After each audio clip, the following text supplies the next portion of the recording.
What up, world? This is Thrill Boxing Magazine, and I'm your host, Mike Thrill Baby.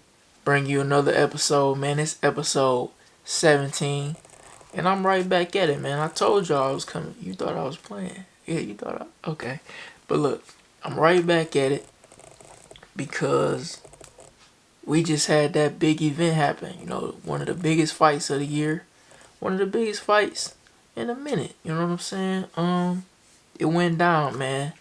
And you know, it was everything I thought it was gonna be. It actually, the card pretty much went a lot like I thought it would go.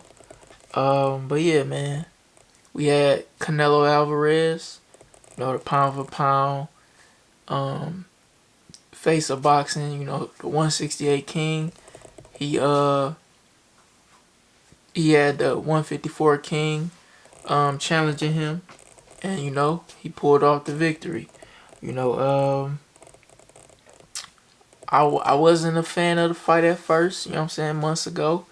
And then I suddenly, you know, after I did more research and everything, you know, I started to want to see it more.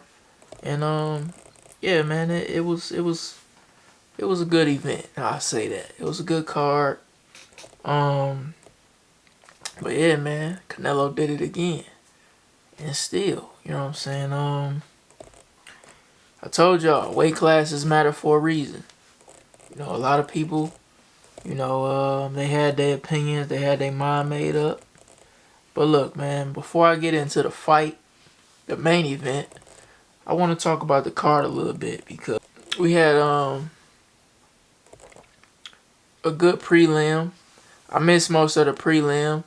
You know, one of the first things I seen when I clicked on the prelim, it was Frank Sanchez.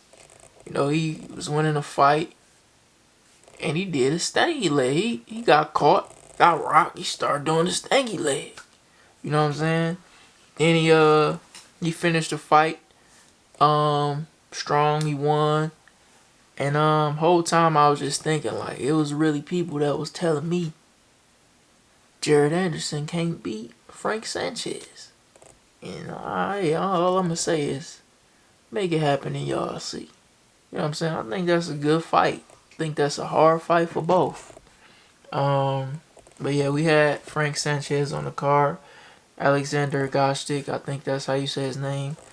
Um, Terrell Goucher on the prelims. But yeah, man, we go to. I'm gonna get into the main card though. We had Elijah Garcia against Resendez, and man, I knew that was gonna be a very good fight because Resendez is tough. You know, he just defeated Jarrett Hurd, and Elijah Garcia. I know he beat Vidal. He beat somebody else, but yeah, Elijah Garcia is a very good fighter. I could tell he gonna have a bright future at 160. And yeah, that was a good fight, man. It was a nice slugfest. Resendez just throwing big shit. Um, and you had Elijah Garcia trying to catch and shoot and catch him in between shots. Just letting him work, and he was clipping him, catching him with big shit. Then you had later on in the fight, Elijah Garcia. He had clipped him a lot of times before that, but he finally clipped him and had him go down. And yeah, man, the ref, you know, he had unleashed a nice flurry, and the ref said, "Oh yeah, that's enough." And you know, these days, man, I wasn't really tripping on that stoppage. But these days, man, you can't get hurt against the A side. When you the B side, you can't get hurt, you can't get dropped without these motherfuckers stopping it. These refs be a little too dramatic for me these days. You know what I'm saying? We can't get no highlight real knockouts because they just getting dramatic. But yeah, man, yeah, Elijah Garcia has a bright future. Resendez is very tough. You know, he might have a future as well, a bright future. Um, got a chin. They both have a chin though. You know, Mario Barrios, who fought Keith Thurman, Tank Davis. Um, he fought Yordenis Ugas, who just fought Errol Spence. Recently beat Manny Pacquiao. Um, man, I told y'all I didn't know what was gonna happen in that fight because, you know, even though I know Ugas was coming off a layoff, I felt like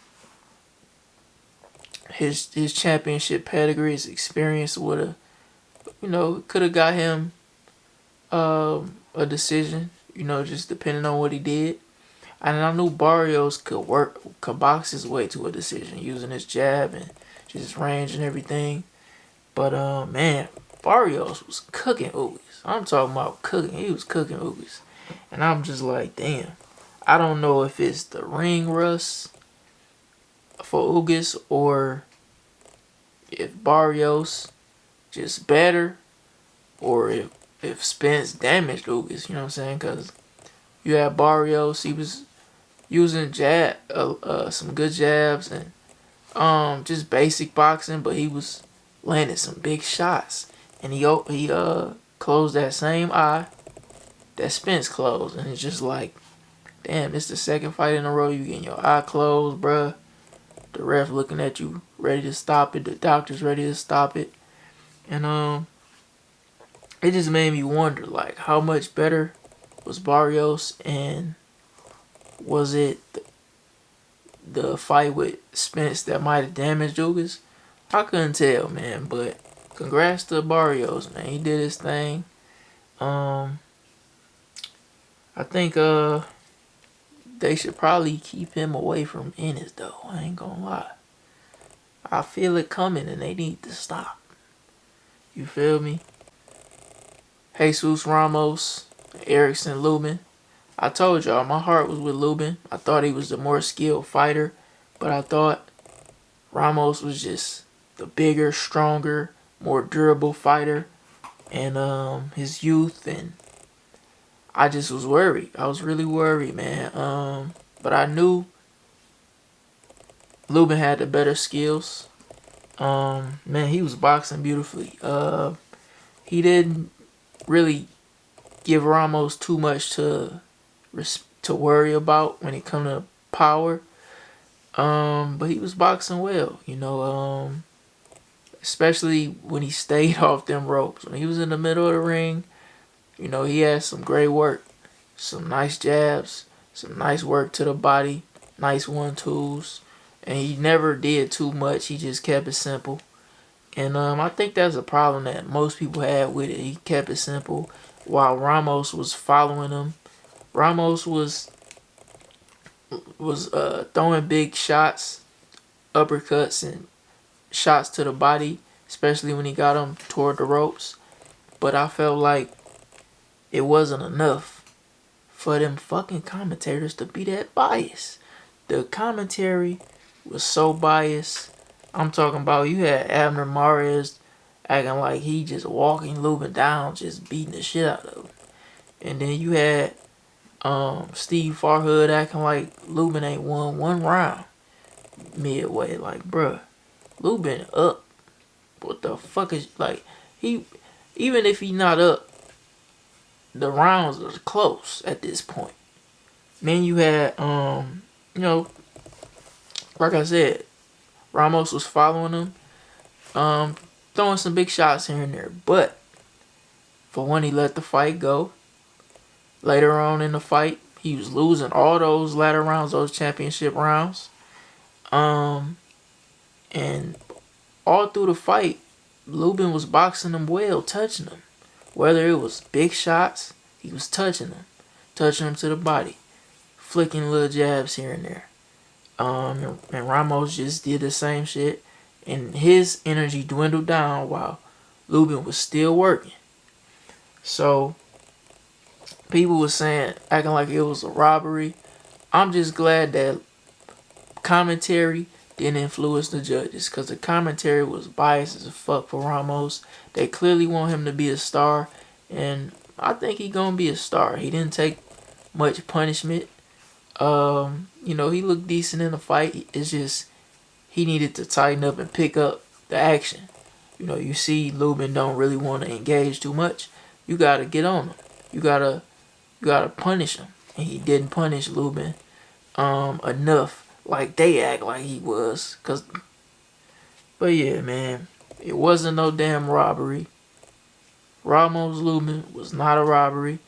I had it like 7 rounds to 5.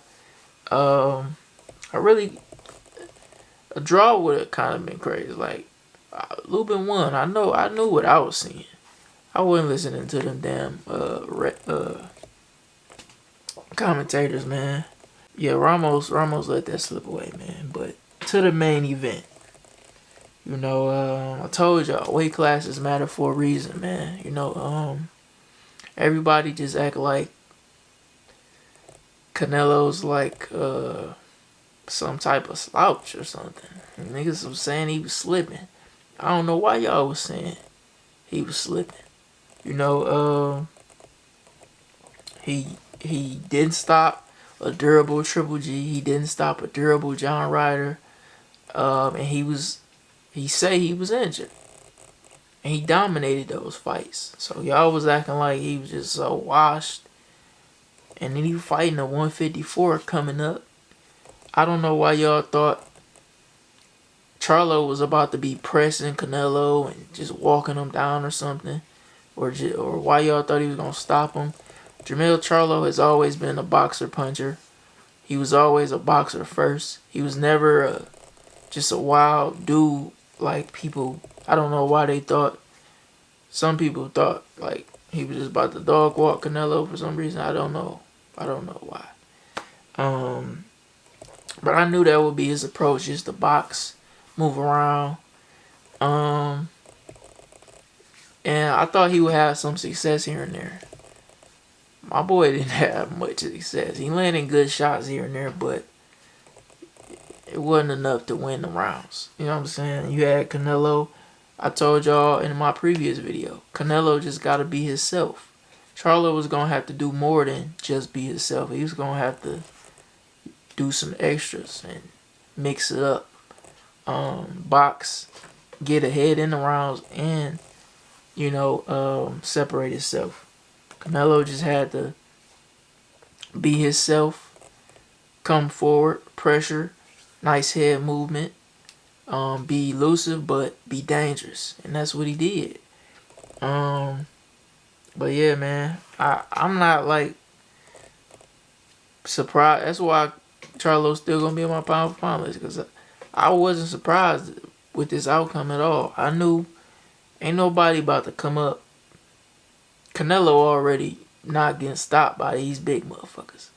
No one's about to come up and dog walk him. That's not happening. So I knew like it wasn't much that was about that I felt like Canelo had to worry about, mainly because of the weight. We seen Charlo struggle with pressure before. We seen Charlo get backed up by Tony Harrison with less power, with Castano with less power.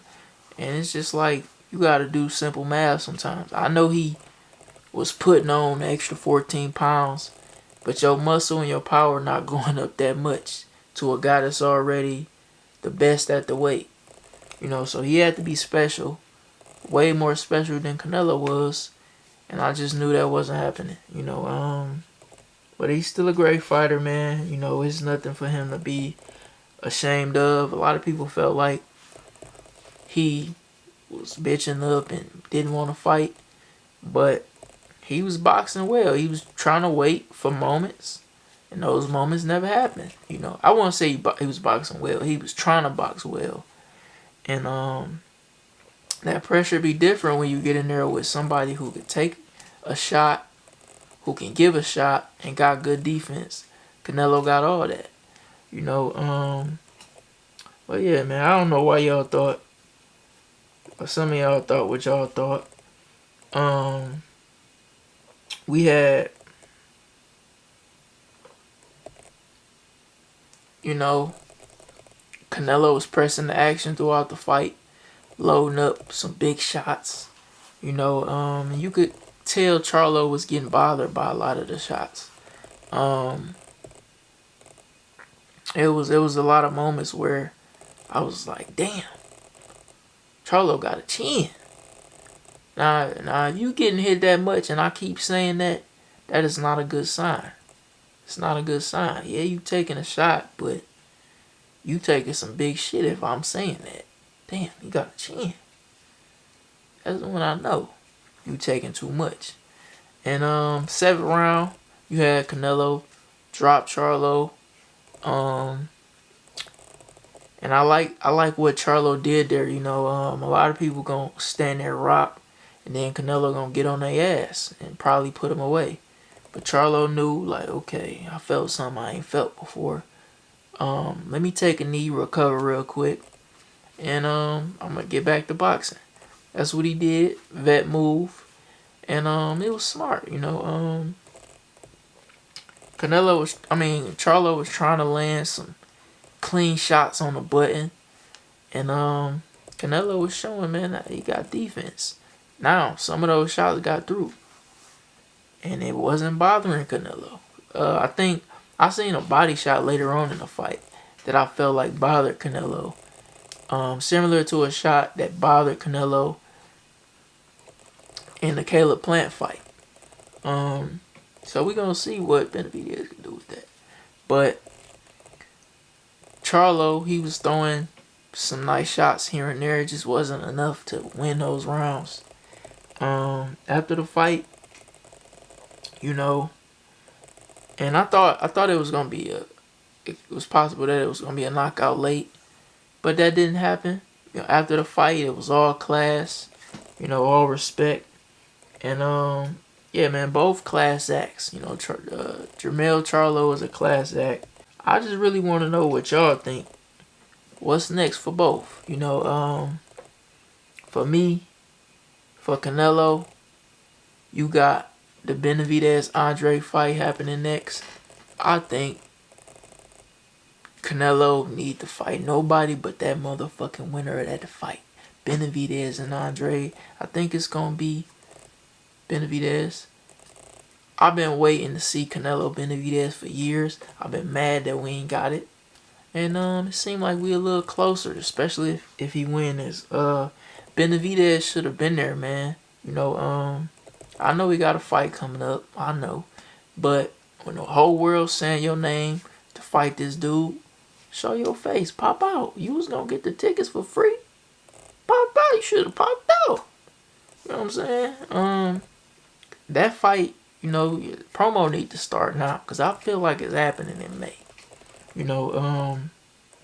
But that's if I ain't no disrespect to Andre. Because this is a good fight. It's a hard fight. But, yeah, I think that should be next for Canelo Benavidez Andre winner. For Charlo, man, I think he should go get that strap back from Tim Tszyu because they stripped his belt when this fight started. They stripped one of his belts, the WBO belt, and Tim Tszyu is not a champion, so Charlo don't got all the belts at 54 right now. So I think he should go collect his belt back. Go get that belt back. You know what I'm saying? And I definitely think he'll win that fight. And then do it up with Charlo. Crawford. Crawford had a lot to say after the fight. I think that fight gonna make a lot of sense.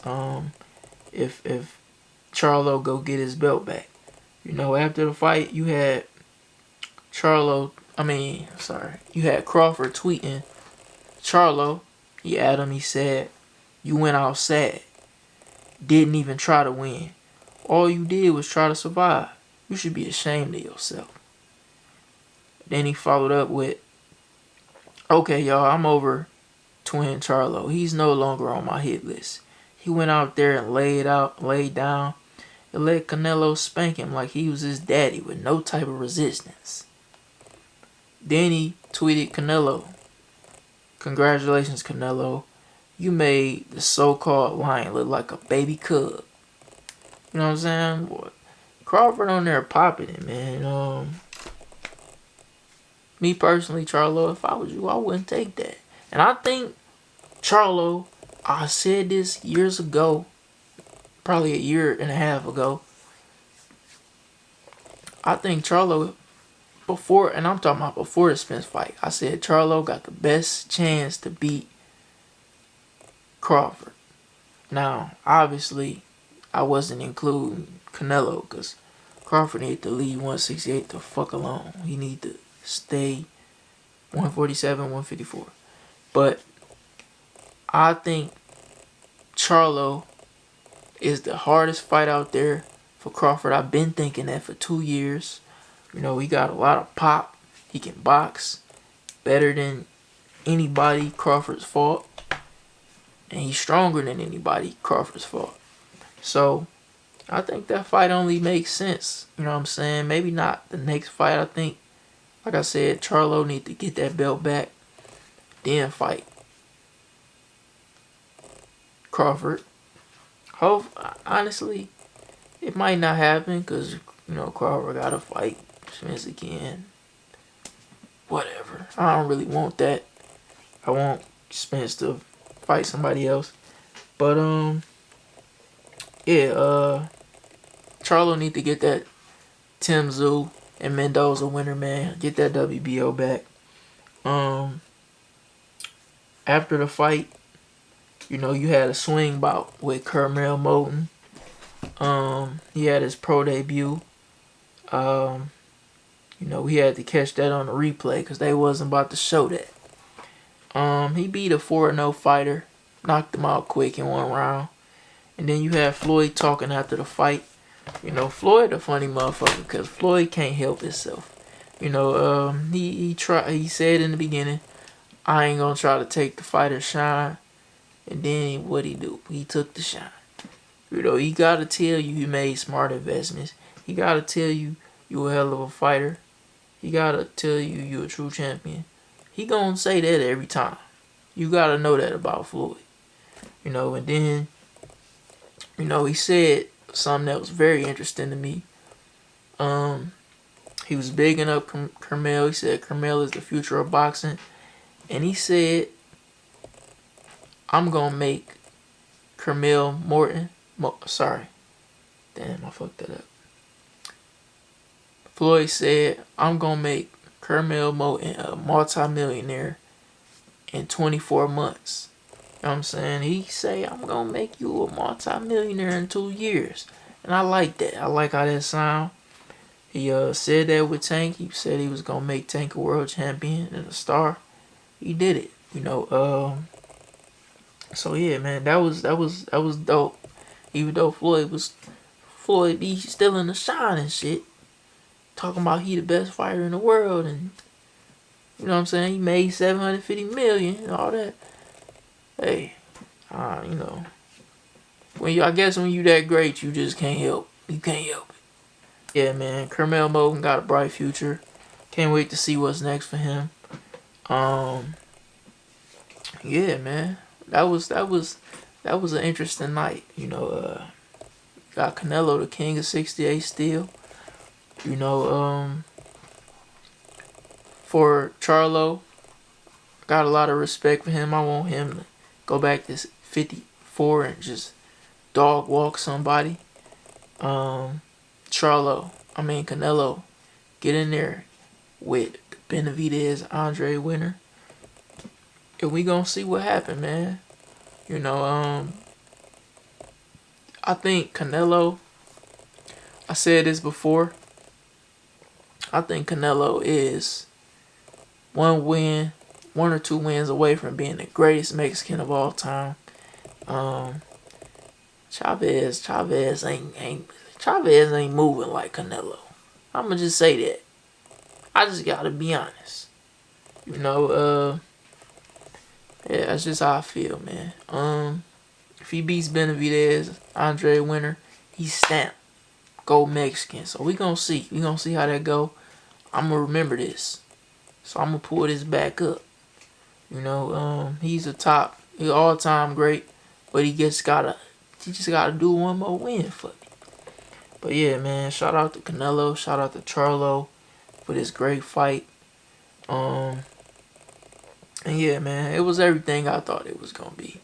I know a lot of people was disappointed because it was a one-sided fight, but it is what it is. That's what happens, man. Weight classes matter. Going up 2 weight class, you gotta be way more special than that big dude. Period. But yeah. Hey man, I need y'all to follow me on Instagram, Thrill Boxing. Follow me on TikTok, Thrill Boxing. Tweet me at Thrill Boxing. I need y'all to go shop the brand. Shop the brand. It's untouchablelifestyle.com. You feel me? I got hoodies. I got all that. I'm really out here. The vlog's coming. The content is coming. More interviews. All of that, man. I need y'all to like, comment, subscribe. Get me monetized. When y'all get me monetized, it's really up. I'm talking about the possibilities of the content is just gonna be limitless. The more I get, the more y'all gonna get. So, yeah, man. Like, comment, subscribe. Go follow me at Thrill Boxing. Shop untouchablelifestyle.com. And I hope my voice ain't too fucked up, because I'm real thirsty right now. It's late night. But yeah, man. Thrill Boxing Magazine. That was episode 17. Get up out of here, bro. Get up out of here.